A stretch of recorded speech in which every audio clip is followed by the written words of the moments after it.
All right, everyone. Welcome to another episode of the Living Better podcast. And today we have an exciting guest we've been looking forward to meet. We are with Marie-Pier, Pitre-D'Iorio. What's her last name? D'Iorio. Like Oreo? Like Oreo, but with an I. Love it. So she is a dietitian, and today we're going to talk about nutrition, her journey, everything in regards to food that we can squeeze in an hour time. And we're going to try to bring you more knowledge about it. So thanks for being on the podcast. How are you today? Of course. Well, thank you so much for having me. I'm doing pretty good. It's finally feeling like summer, so that helps. Yeah. Absolutely. And that whole COVID thing is easing up, so we get to go out and enjoy a bit more of the things we like, right? Yeah, slowly but surely. Yeah. All right. So tell us about your journey becoming a dietitian. Mm-hmm. So how did you end up doing that as a trade, as a profession? Yeah. It actually started. At my first years in university. I actually started in biochemistry. I really did not know what I wanted to do, but I know I loved the science part of things. In my second year in biochemistry, you're literally stuck in a lab most of the time. Yeah. I'm like, I'm so outgoing. I'm such an extrovert. I'm like, being in a lab for the rest of my life is not what I want to do. Yeah. So I ended up switching into psychology. Nice. Because I thought that was something really, really cool as well. And with my own family, we're 8 children, Wow. a lot of stuff going on. Yeah. And I always found it super cool, like being raised with the same parents, how we all were very, very different, the way we adapt to things, the way we behave. And I was like, this is super cool. Like, I want to get more, learn more about psychology. So I ended up doing my degree in psychology. Okay. And then after that, I'm like, okay, I don't know what I want to do with my life. I actually applied to do a doctorate in psychology in Moncton. Wow. Because I was dating someone who's in Moncton, but that relationship had ended. So I was like, Okay. I don't want to go in Moncton anymore. Yeah. I'm like, that's far from home. Yeah. So I actually ended up going into law school. Wow. So good for you. My track is all over the place. Seriously. But Yeah. I didn't know what I wanted to do. And my parents always told me law school, because I love to talk and I love to argue. So I'm like, cool, let's try that. Yeah. Yeah. He's the same. Yeah. So I went into law school, and it was the first time I moved away from home. And at that time too, I was getting over a breakup, and there was just a lot of stuff going on. And law school is very, it's difficult. There's a lot of stuff going on. And that's when I actually started to struggle with an eating disorder. So within my first year in law school, food and my body became a huge focus for me. I had actually started to lose weight in that summer. And I thought that was so cool. I'm like, so I just keep eating less and less and less, and I just shrink. Life is good. Yeah. But actually for me turned into an eating disorder. So during my first year of law school, it was battling, trying to be the perfectionist that I am, get good grades, but also struggling with the eating disorder. So I ended up just coming back home, knowing that law school was not really for me. I didn't super enjoy the environment of law school, and just knowing that I need to heal myself, that I couldn't move forward with what I was going through. 100%. So then I moved back home and started the recovery process. Good for you. Yeah. And I'm very lucky because my family is super, super supportive. As soon as I came back home, we have my 8 siblings that are like, hey, let us help you. Yeah, amazing. Yeah, which was super, super good. And then throughout my recovery, I did see psychologists, therapists, and I saw dietitians as well. And what I found super interesting is that when I would go see psychologists, they would talk about thoughts and beliefs, habits and things like that, but they would never talk about my nutrition. And when I would see a dietitian, they would only talk about food, the balanced plate and whatnot. And I was like, yeah, there's such a gap between the two. Yeah. I can't, in my head, talking about food without talking about how that made me feel and my behaviors around food. Mm-hmm. Just was really missing. So I actually went back to school again to become a registered dietitian. Wow. And then that was it. Then I graduated, became a registered dietitian. Amazing. Such a path. And then I actually started my own private practice to kind of bridge into two, the psychology and nutrition, to help people just heal the relationship. And amazing. I think that's what I read that I thought was amazing, because you're connecting both. So you're connecting psychology with food. And I think that a big aspect of eating a lot of time is related to your mental health or to, you know, how you're feeling inside, you know? Yeah, 100%. Like rarely do people actually only eat when they're physically hungry. Like that almost never happens, right? No, Like there's it's so true. many reasons why we Yep. eat, and it's so tied into your psychology. Absolutely, to deal with stress, or you're going through a breakup, like coping mechanisms, you know, oh, I'm just going to eat. It makes me feel good. Yeah, no, I absolutely understand. So that is really good. So when people come and see you, you also, it's not just about, you tell them obviously how they manage their plate, like portion sizing and what to eat and all that, but it's also, you go deeper into ask why do you feel like you have like an eating problem? You know what I mean? Like you go with them, with all your clients. 100%. That's So the amazing. more that I've like built my practice now, I almost only see people with eating disordered eating. And time again, I'll see other people. Like sometimes a lot of people come to see me for weight loss at first and then realize like, wait, it's not about the weight loss. It's actually, I'm super uncomfortable with myself. And then like that kind of switches into a new conversation. But definitely like there's nutrition intervention, because I don't want to like minimize the fact that good nutrition is still important, but it's not the end all be all. And there's a lot of other things behind it that we need to talk about and kind of unpack a little bit. Wow, no, that's amazing. So wow, good for you. Yeah, in regards to eating disorder, what do you think is the main reason that people have eating disorder? Is it their image? Does it come from childhood trauma? That's a really good question. Like the way I like to see it is I see it as like an onion. Like it's multifactorial. There's so many layers behind when someone developed an eating disorder. Definitely environment is a big thing. But there's also genetic components. There's also the personalities, like people who are like type A people or very perfectionist tend to develop more eating disorders. Also modeling, like if you've seen someone who had an eating disorder in the past, like that could also be a big trigger. So there's actually like a lot of things. Childhood trauma is a big one too, or any trauma, especially like related to body, can also lead to eating disorders. So it's usually multiple causes and not just one thing. And that's something that's super cool to talk about too, especially when it comes to like parents and their kids having like eating disorders. They often blame themselves, where it's like that's not the case at all. Like if someone had type 1 diabetes, you would never be like, oh, it's probably my fault because I gave them a candy. Like that's not how it works. You know, like it's a lot of things together.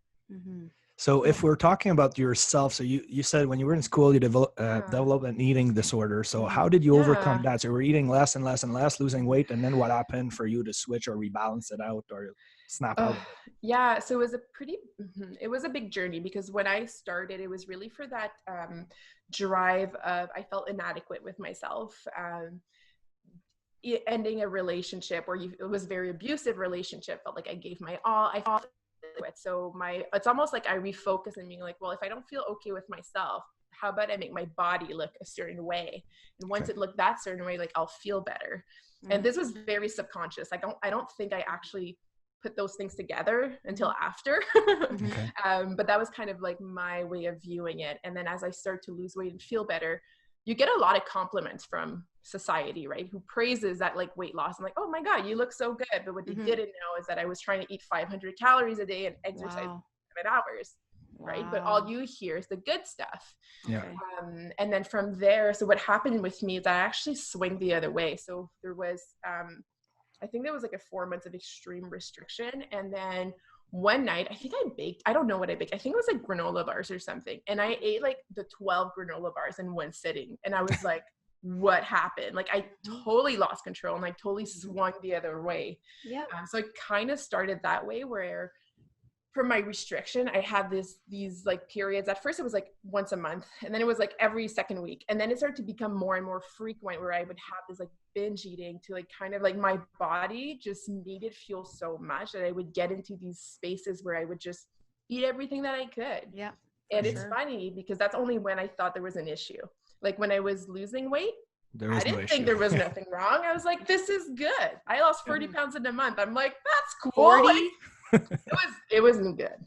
Wow, that's insane. Yeah, but in my head back then, no, I was just like, this is what society praises. I'm still getting a lot of compliments. I'm still being able to do what I want. I'm still eating a little bit. So, but only even then, when. Sorry. No, that's okay. Even though, didn't you feel though, even your mental health at that point was also deteriorating? Because when you eat 500 calories in a day, you feel, I'm sure, extremely weak. You're exhausted, right? Like, how did you feel Like, you know, you were getting Yeah. compliments, but my God, like physically you must have been burnt out and exhausted. Yeah, not so much. I think I was such on an adrenaline high at that point, Okay. and it's almost like I kind of ignored all those things, and I was keeping myself so busy.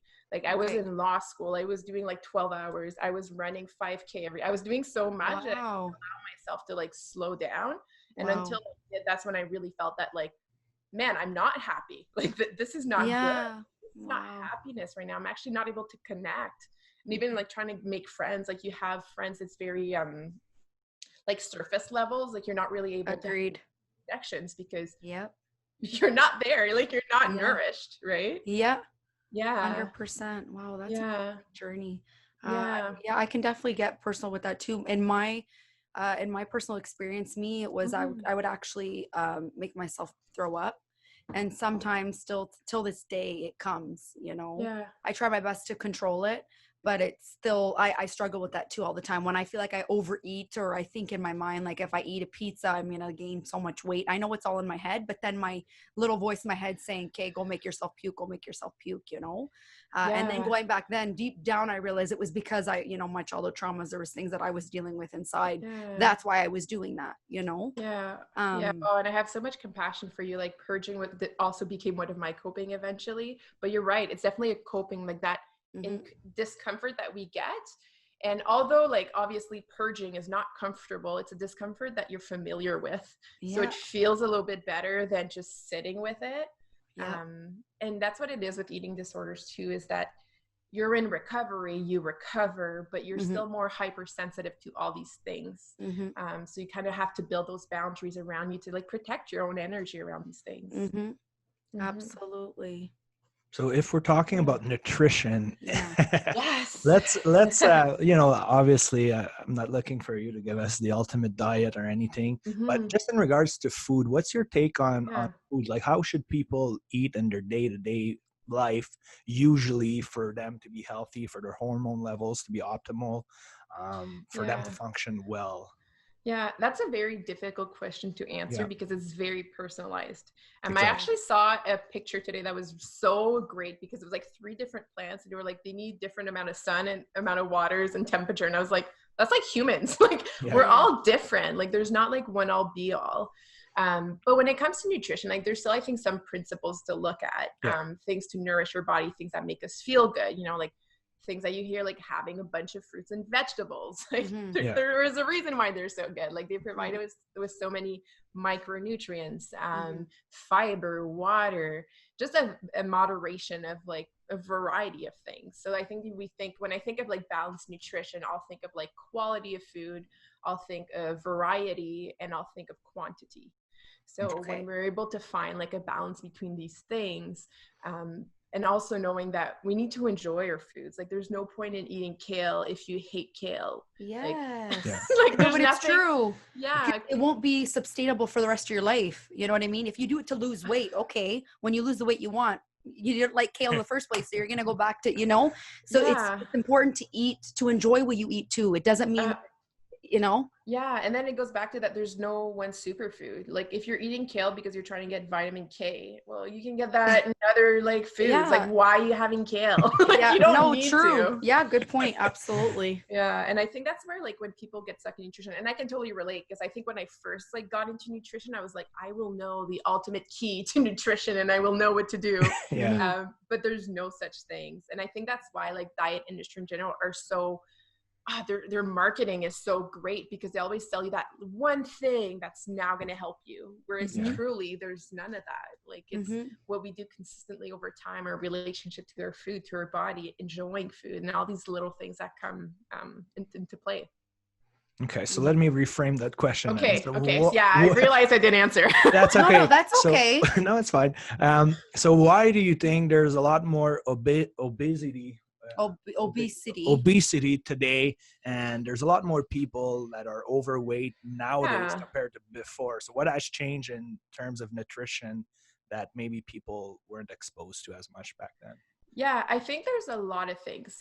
Again, this is multifactorial. Yeah. Some of the things revolving in nutrition is one, access to food is very different than what it was before. We have accessibility to very high fat, high sugar, high salt food all the time. Like, I don't know about you, but Uber Eats is like crazy. Like, I want something, it comes to my door right away. Like 100%. there's not a lot of friction when it comes to like getting these foods. They're also, when I say accessible, like a lot cheaper than really good food. So people who are financially in like not a great place, like it's so easy to be like, well, why not just buy a big pizza for the full family instead of making like very healthy meals? Like, it seems to be easier access. Exactly. It's convenient for people. Yeah. And then there's the fact that we don't move as much as we used to. Like, we used to work in fields all the time. Now we're sitting down all the time. And stress levels are way high. Yes. Cost of living is high. Like, everything, it just causes a lot more stress for people. And being chronically stressed, like when we have stress in our bodies like doesn't know that's like, hey, you're stressed because like of money. Your body's like, you're stressed because you're in harm's way, and I'm going to protect you. And that means that I'm going to save up everything. Right? Like, everything will go into reserve because I got you. Or like, really, I'm just stressed because of like relationships, financials, whatever the case may be. But our body perceives that as harm and wants to protect you. So multiple reasons why. As far as diets go, I'm sure we've all heard now of the keto diet. People turn vegan, so it's all plant-based. What do you recommend? Is there a regime that you give to your clients in your practice? That's more complete. Yeah, like more complete. Yeah. So I don't believe in diets personally. Like, I will consider myself like an anti-diet. Like, I don't believe putting someone on a regimen is something that works. It has a lot to do with the work I do, like, and with the people that I work with. Like, it's not something that works long-term. Like, I'd rather teach you how to fish than to give you fish. Like, I want you to understand the knowledge behind nutrition. Very good point. So for you, forever, you know how to eat. You're not like, well, if I can't get like this thing today, like, what do I do? It's not on my plan. Like, that's not a great way to live. It's a great business model because people keep coming back. 100%. Yes.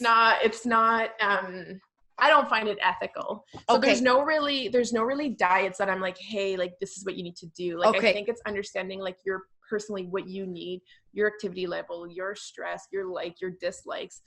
And then financials too. Like, how can we make things, like, for some people who find like it more convenient for fast food, like, okay, how can we make healthy options super convenient for you, and like working with people like that. Amazing. Yeah, that's a good business model. No, but seriously. It's true. That's great. Yeah. And that's what's crazy. Like, when I know I'm going on a tangent here. It's so easy for me to go on a tangent when talking about this. But we love it. That's my idea. But when we do talk about like diet culture, like, it's such a smart business model because you get people to buy your products that don't work. So they need to come back always on always. And not only do they need to come back because it doesn't work, they end up feeling shittier about themselves. So their self-esteem is way low. So they're like even feeling that need of, no, I really need to have it because I feel so bad. And that cycle keeps continuing. It's just. So in doing that trade, did you become an awesome cook? Okay, so my partner would say no. But I think I'm a great cook. It's because I don't cook meat. I'm not good with meat. I don't super enjoy meat, so I don't cook meat. So he feels like I can't be well-rounded if I don't know how to cook meat. That's so funny. Which makes sense. But I'm an okay cook. Like, I can go do stuff. I'm just not fancy cook. Like, I'm very basic with my nutrition. Like, I keep it super simple because that's what works for me. Like, simple meals that I can have whenever, like, it's just easier. Yeah, for sure. As far as like that, your dietitian, like, and I'm sure with your studies and your schooling, what do you think is it a multifactorial of sugars, carbs, and salt, like you said, or is it one thing that's really a killer, you say, that like is really unhealthy for you? Is that a good question? Yeah, of course. Yeah, I think it's why I think with quantity. Okay, so that's why it's just. Yeah, and then intention behind consumption. Because if I'm having ice cream and I'm like, oh my God, this is so delicious, I'm loving it, like, this is so great, there's really no harm. If I'm having it and the whole time I'm like, I'm stressed, this is not good for me, like, oh my God, I shouldn't, blah, blah, blah, and then I end up eating like 3 tubs of ice cream. True. Then that's not great. So I think the intention behind consumption and also quantity. Like, I think every food can have its place. But also, like, if you're having, McDonald's 3 times a day, every day, like, you're missing out on a lot of things. C'est vrai. Yeah, Right? makes sense. Okay. Yeah. Thanks. So yeah, so well, I was reading somewhere, I don't know what you think about it, but they said that sugar is like more addicting than cocaine. Oh, That it's way more yeah. addicting, and people that start eating sugary food have a hard time stopping because it provides that well-being. It plays with their neurotransmitters. It makes them feel a little high. And what do you think about that? It's actually really funny because I just wrote an article on sugar addiction, so I can tell Okay. you a lot about it. Yes. Cool. So Let's what talk they about it. Yeah, so what they actually saw, one, there's not a lot of studies on humans when it comes to sugar addiction, just because there's so many different variables that they're actually not able to do an appropriate study. So most studies are done on rats. But what they actually saw is that the only thing it really has similarly to, like, let's say cocaine, because most of the studies compare it to cocaine, Yeah. Okay. is that it uses the same neurotransmitter cycle, so dopamine. So that's that kind of like happy hormone. Yeah. So it's that same cycle than it does like with cocaine. But Okay. so does like listening to music, and so does doing things Yes. that you find a lot of pleasure in. Yes, girl. So true. So it's not just sugar. Like a lot of these things that make us feel happy bring that within us. Yes. When it comes to the addictive tendency, Mhm. anything that makes you happy could have that.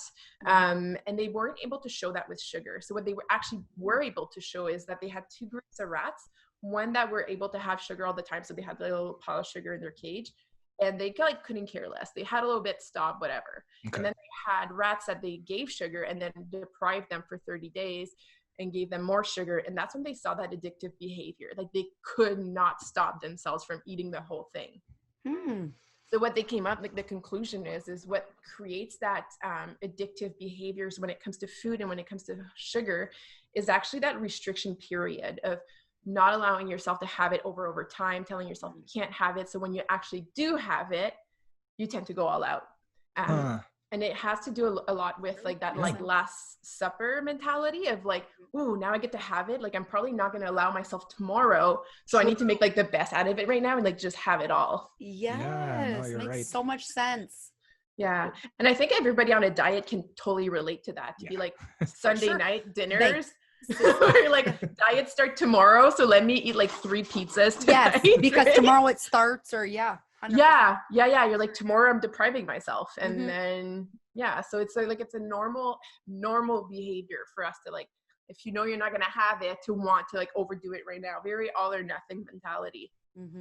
Okay. So when you approach clients, I guess you're trying to just teach them nutrition that's consistent, that they're not going to be deprived of stuff so that they overindulge and go crazy after. So it's better for them. So they're happy with themselves, right? That they're not. Yeah, it's very personalized, and then really about like the mindset behind nutrition, behind food, behind consumption, understanding like, what for them is a trigger. And a lot of people will have things like, oh, I always need to have dessert after dinner because that's how I grew up. So like childhood habits are very important. Yes. So there's so many things that comes with nutrition, and understanding the why behind, and for people to understand their why for themselves so they can take judgment out of it. Like instead of being like, ugh, I need something sweet every time, to be like, that's super cool. Like that's just something that I like to do, and that's fun. Like it's okay. It is. Of course it's okay.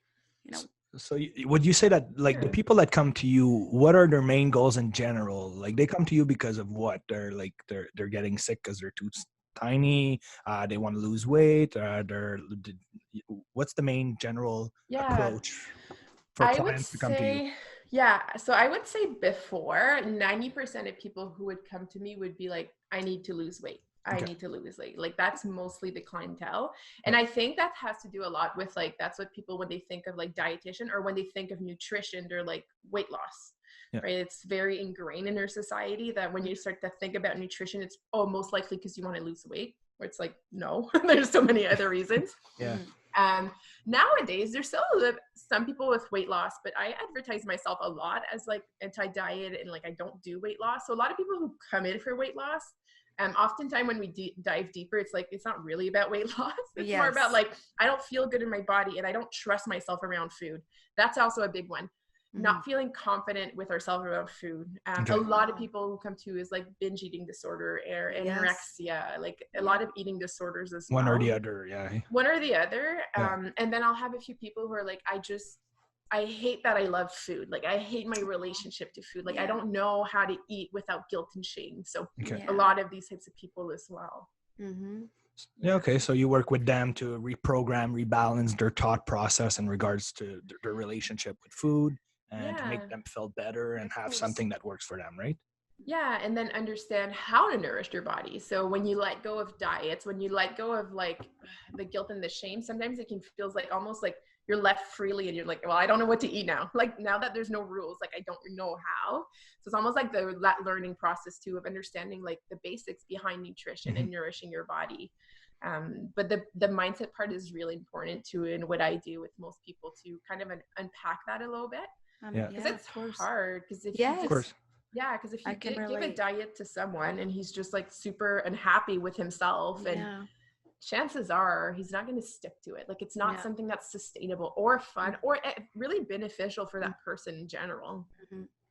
Yeah, no, it's amazing. You do amazing work. Do you take like children by any chance, like younger adults that you can see already that they're not feeling good, they feel shameful around food, and it starts at a young age, Yeah, so I work with 5 years and older. Oh my God. It starts really young for some people. Yes. So 5 years and older, usually under that, like one, before like around 3-4, they start to like be able to talk more, but a lot of time, like it's not quite clear yet if there's anything happening. And they usually will go like to like CHIO or some like hospital for like children or something like that. But 5+ is usually the type of people I work with. Oh my God, amazing. Yeah, and it's so cool when I get to work with kids and like teenagers, because I'm like, you're setting yourself up for life, like a good life, of course, exactly. You're nipping it in the butt now so you can enjoy the rest of your life and not have that stress or shame around food, right? Yes, 100%. Yes. Like, the saddest thing is like I have a lot of clients too in their 50s and they're like, I've been dieting for 40 years. And you're like, like this is hard. And it's hard because it's super hard to unlearn. Like when you've like created this habit over time for 40 years, it's just a lot more work. But it's also like, man, what are all like the experiences you didn't allow yourself to have because of this, right? Yeah, no, definitely. So I wanted to ask you, what's on this journey of becoming a dietitian, or maybe even with your experience being one, what was your biggest success story? Like someone you changed their life so drastically that was very like life-changing for you, without mentioning name, and your biggest failure, like something that just didn't work at all. And, if you could explain a bit, like why, Oh, you mean like aside from trying a billion things? Basically, yes, like, I don't know, just something didn't work, or the result was worse and it was because of whatever. Okay, so, that's such a good question. I think like in my work, what's really great, it's really validating in that sense, because when someone is actually able to recover from an eating disorder, or able to just like be like, actually, I have one. So this person that I was worked with, she was an older woman, okay, no, she wasn't older. I shouldn't say old. I should watch my words. She was 45, so it's not that old. Just, a more mature woman who had been dieting for years, actually like decided to not go on many family trips because she's like, I don't want to be in a bikini. Like I feel so uncomfortable with myself. And it was always like, from going from keto to paleo to intermittent fasting, the next thing after the next. And she was completely emotionally drained when she came to me. And we started to work together. And a lot of my programs now, now they're all 6 months, but it was a 4-month program at that time. And the reason they're that long is just because changing belief patterns takes a long time. And I want to be able to support. But by the end of her work, she actually was able to go on her trip, which is awesome. Yay. But one thing that she said to me was like, I feel like I'm living. And that to me just felt so, priceless. It felt so good. Like I didn't know, but like, she's like, I didn't feel like I was living before. Like it felt so like my life was so restricted. And now I feel like I can breathe. And I was like, I'm going to cry now. But like, this is so nice. Oh, amazing. Yeah, that's amazing. But I think like it was so great about this type of work is that when people actually get to the other side of like, man, like my body's just my body, and like food is just food, and like get to like eat, nourish my body, but also like have this life outside of that, which is really, really cool. Yeah, absolutely. That's amazing. Yes, it is unbelievable. And then would you say, okay, then one of your biggest failures then since my Okay, what's my biggest failure? Like maybe your learning curve, right? Oh, You yeah, started exactly. to Like the teach biggest challenge you've learned in the in being a beginning, maybe, dietitian. or Maybe it whatever. could be within yourself or a person, Yeah. like a patient you had. So I think that, yeah, I'll answer. I'll give you two. Okay. Because there's many. Yeah. You're generous, but that's Yeah, cool. yeah. But I think it's normal, like as you learn. But I course. think for me, one of the big things was like when I actually started, like I was still into like and I don't know if it's a real failure, but it is for me. Okay. But I started like with weight loss as well, and Yeah. trying to help people with that because that's what people would come for, and even people who really didn't need it. Mm-hmm. But it felt like, well, they're coming to me for that, so I'm going to help them. And whenever I tried with them, I was like, this is not working. Like your body is literally not meant to lose weight. And that to me felt like a failure because I felt like you want to help people and people want to lose weight. And I was not able at that time to kind of reshape the conversation and really dive deeper. I really stayed more at the base level and was like, okay, well, let's kick calories and see what happens. And like, like I see back at myself those days and I'm like, man, I feel like I probably caused more harm to this person. Or Okay. so that would definitely be one of being like when I was still into like the weight loss phase and like trying to help people with that, even though like it wasn't probably what they needed at that point, even if that's what they wanted. I definitely would see that as a failure. Okay.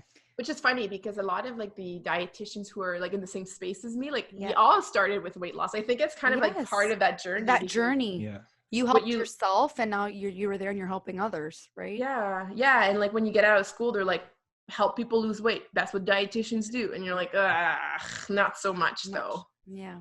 Not so much anymore. You learn from that and now you're amazing. Now you go deeper and you don't focus on the diets with people. Like it's amazing. Your work is amazing. And plus you have an amazing energy, by the way. Yeah. Oh, thank you. Great. Yeah. That's fair. Okay. So there's 3 compliments I love when people tell me. I love when people comment about my hair, my eyelashes, and my energy. So yes, there you go. I got one of them. You hit it. You hit it right on the spot. Yes. Okay. And your second one was what?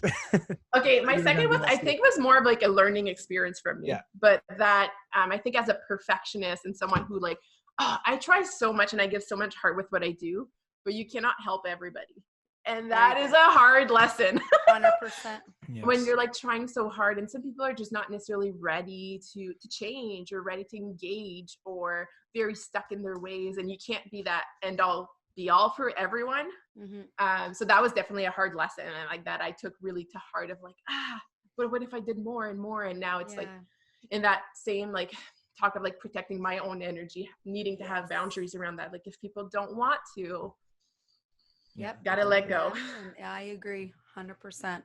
Yeah. For sure. So do you have any tips that you can tell the viewers when they listen to this right now? If they listen, do you have any tips? Like anything? It could be drink more water, anything, just for people's better well-being, or internally if they suffer, Yeah, I would honestly try to take a moment and try to think about your relationship to food and to your body. Like, how do you feel in your body right now? Are you allowing yourself to experience the world the way you want to, or do you feel like you're restricted because of how you feel about your body? And then same thing around food. Like, how do you feel about the way you eat? Like, are you happy with the foods you're having? Do you feel like you're only eating what you think you should eat versus what you would actually love to eat? One thing that kind of helps my clients too is like sometimes they'll think of a friend being like, oh, I'm so jealous of this friend who can eat whatever they want, right? And they just feel good about it. I'm like, but that could be you too. It could.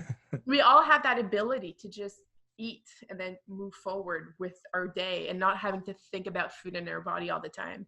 So definitely like one thing to really think about is just like almost a self-assessment. Like, how much time do I spend thinking about food in my body? Like, do I feel good in my body? Do I feel good about what I eat? Because those are definitely parts of our life it's easy for it to take like way too much space. 100%. Amazing answer. Yeah.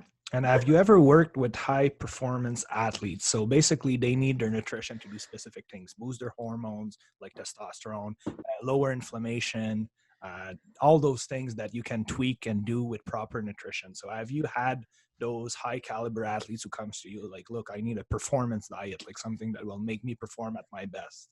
Yeah, actually, yeah, that's actually my second, like, what I really love to do as well is I don't talk about it as much because I'll just do it for like my partner is like in the fitness industry. Okay. Okay. But yeah, I do. And that's funny because before I kind of divided into, I was like, I work with people with disordered eating and I work with athletes because I love to work with athletes because they will do everything. Yeah, they'll listen. It's so true. Yeah. They are on it. Oh yeah. They're so motivated for sure. Yeah. Yeah, so I do love working with athletes, and that's very different approach because at that point, especially when they're high-level athletes, when they're actually competing at really high levels, everything in their nutrition matters. Yeah. And even with supplements, like kind of looking at that too. So that's definitely different. But then what I found is it's oftentimes merges it. Like a lot of like athletes actually develop disordered eating based on their sport. No way. No, for real. Yeah, which was like really Wow. insane because I thought in my head, I'm like, it's gonna be two separate things, which will allow me to like keep diverse. And then all my athletes were like, but then also I have a lot of disordered eating and thoughts, and I'm like, okay, Interesting. which makes sense too. Of course. And it's very different men and females. Like a lot of the females is if they have to cut weight to be able to like perform or for the event or whatnot, like that can cause a lot of disordered thoughts or just very restrictive way to get to that weight. And then with men, it tends to be the opposite, like wanting to be bigger, wanting to put on more muscle mass and not feeling like adequate because they're slimmer. Like it's very, two ends of the spectrum. Okay.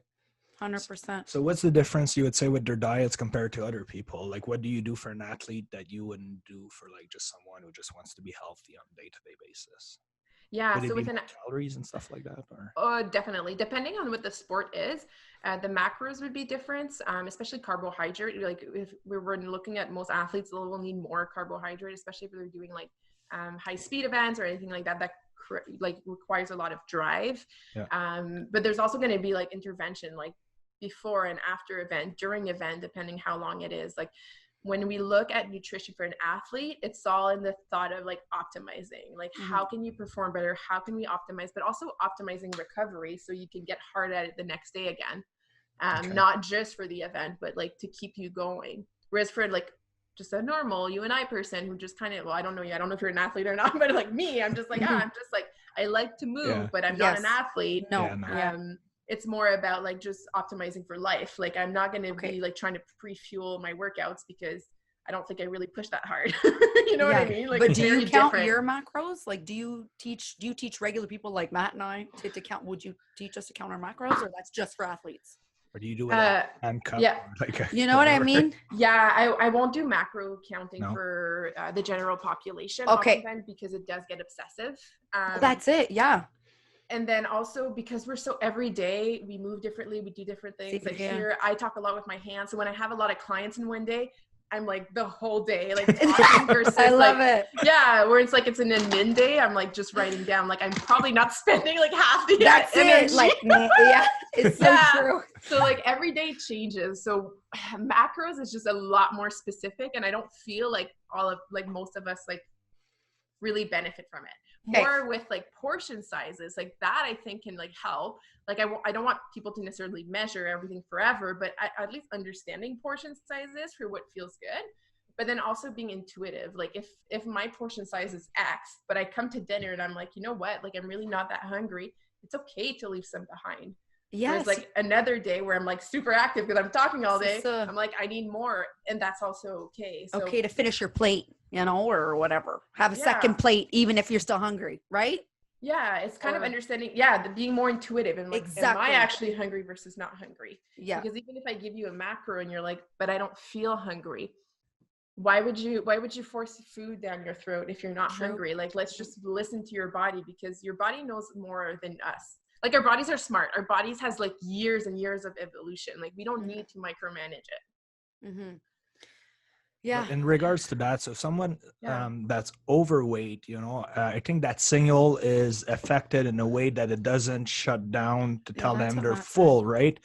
So I think it's the leptin or something, right? If you want to explain it maybe, because it's not like that for everybody. So somebody that's overweight will tend to eat a lot more, even though they're carrying all that extra weight that their body could fuel from, you know, from a survival point of view.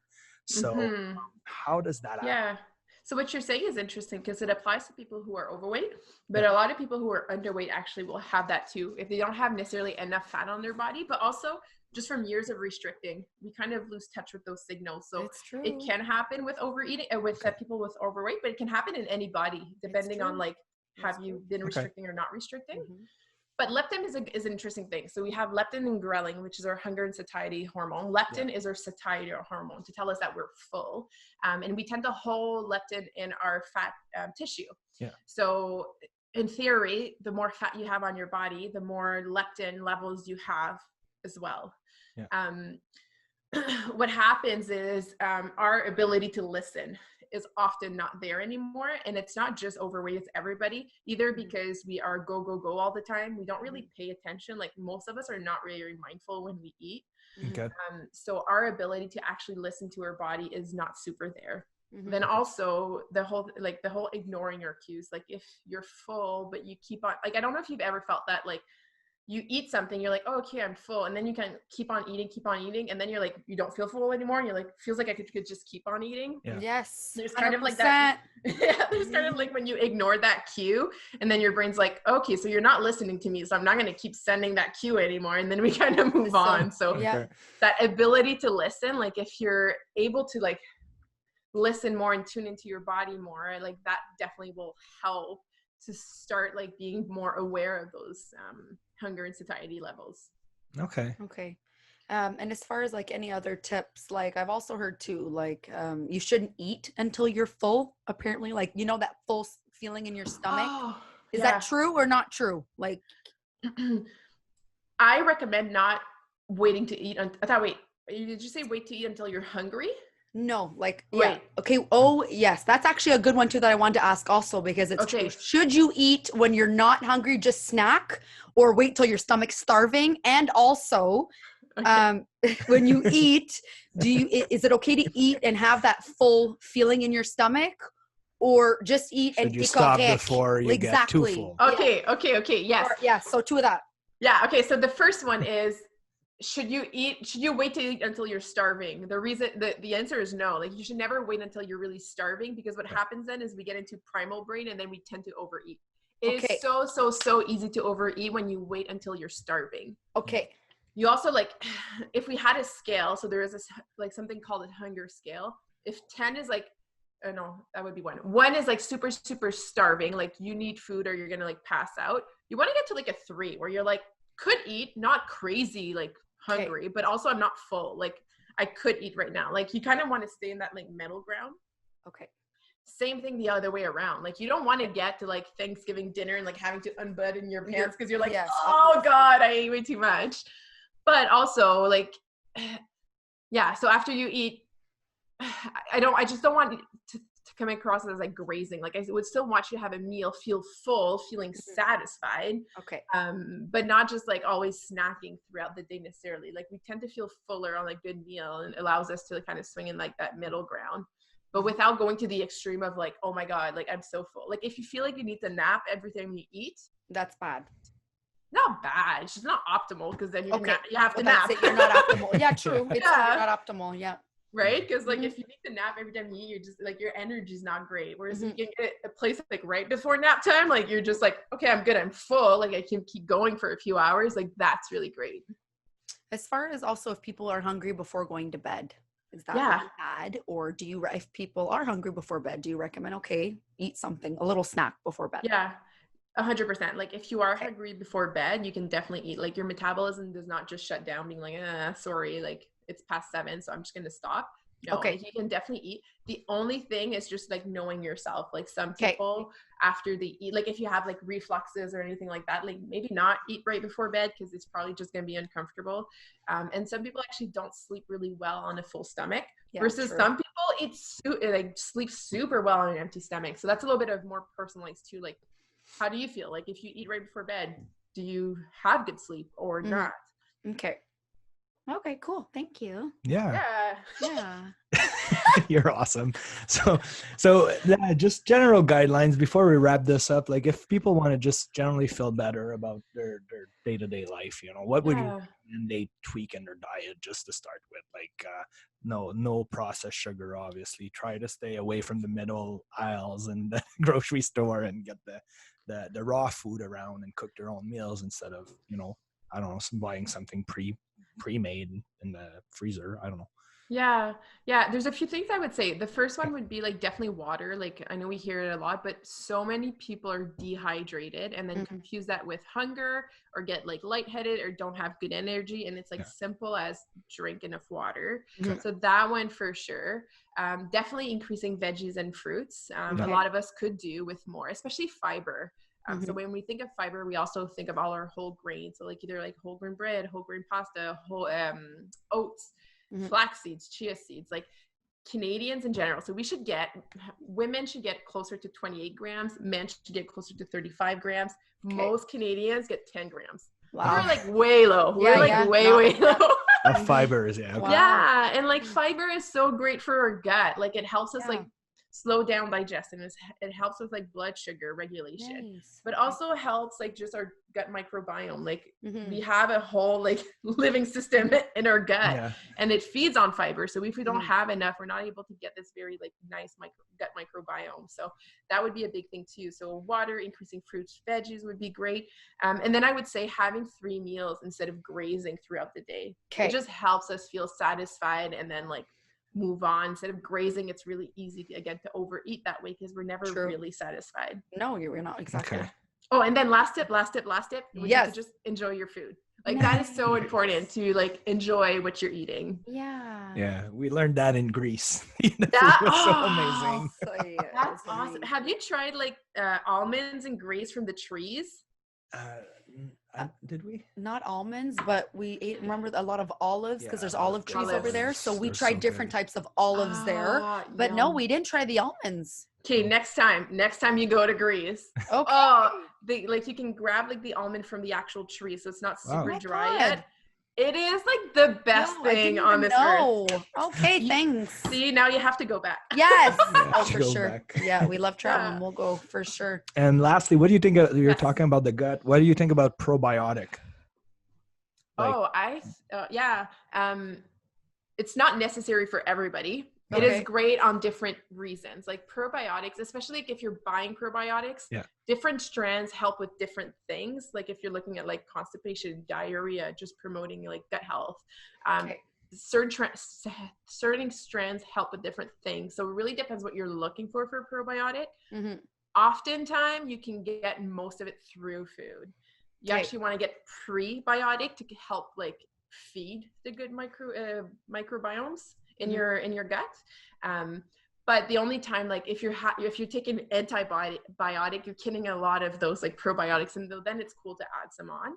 But it's always to think about what the purpose is for you, and then looking at the strand that you would need. Okay. Awesome. Well, thank you so much. Yes. Of course. This is your time to talk to our listeners and plug in your practice. You're Ottawa based. Do you do Zoom consultation like this? Yeah, well, with COVID now, everything through Zoom. And it's fun because now most of my clients are like, can we just keep doing Zoom? Like, I know, eh? But it does. Like, I'm like, this is cool. We save time and we get to connect more, which is really cool. Yeah.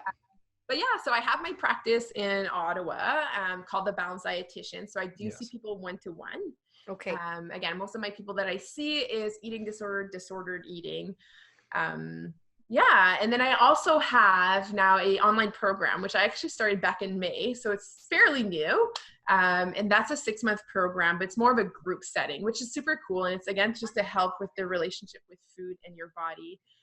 It has different modules in it. We have different guest experts coming in, helping you, but it's also that community, which is really nice because when we are letting go of diets and when we're deciding like, you know what, I'm just going to love my body as it is, we're really going against the grain because society again praises disordered eating. So 100%. when you're choosing to love yourself, it's really cool to get a tribe of people who are like, yeah, girl, like we got you. Yes. Right? We're in this together. Yeah. Yeah. Which, and it's so, so important. So for sure. Yeah. So those are the 2 things that I really do right now. And that's pretty much it.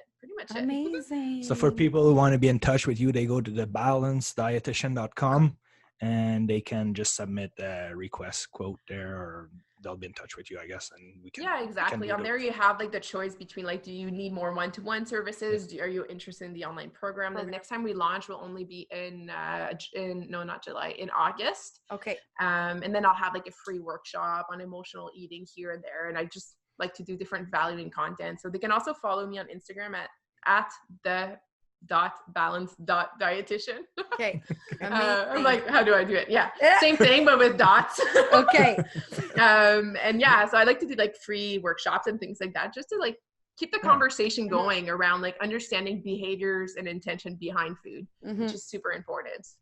Okay, It really is. awesome. Yes. Amazing. You're doing amazing work. You're an amazing person. Oh, I praise you as a woman. You go, girl. You went on your own You're journey and now awesome. you're helping others. So praise to you, girl. I'm really happy that we met you, and thank you so much for And would being be with us interested today. to do Of course. to do a nutrition with you, like Absolutely. a diet with you or Yeah. whatever. Look at what we eat together. For sure. Yeah, for sure. I'd be happy to help. And it was so Okay. great to talk to you guys. You guys are awesome. Oh, thank you. Thanks. So are you, and have a great day. Yes, we Well, really thank appreciate you. it. So bye guys. Thanks Bye, for listening guys. to the Living Better podcast. Subscribe to our channel and check out our website, thebalancedietitian.com. Thanks, Marie-Pier.